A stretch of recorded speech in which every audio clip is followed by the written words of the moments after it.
সামনেই পশ্চিমবঙ্গ বিধানসভার গুরুত্বপূর্ণ নির্বাচন।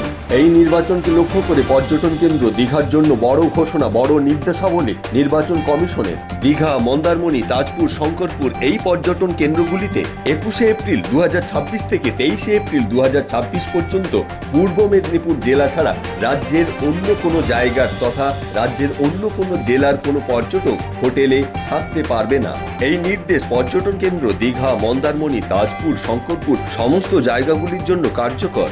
থানার অন্তর্গত সমস্ত হোটেল কর্তৃপক্ষকে জানানো হচ্ছে যে আগামী 21শে এপ্রিল সন্ধ্যা 6টা থেকে আগামী 23শে এপ্রিল ভোট শেষ না হওয়া পর্যন্ত জেলার বাইরে থেকে আগত এবং জেলার ভোটার নন এমন রাজনৈতিক কর্মী কিংবা প্রচারক ভোট শেষ না হওয়া পর্যন্ত দীঘা থানার এলাকায় কোনো হোটেলে থাকতে পারবেন না কিংবা হোটেলের মধ্যে কোনো রাজনৈতিক মিটিং করতে পারবেন না।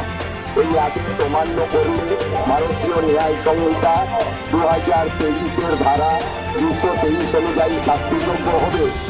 এটা পর্যটকদের ক্ষেত্রে গ্রহণযোগ্য নয়। এই শর্তাবলী পর্যটকদের ক্ষেত্রে গ্রহণযোগ্য নয়।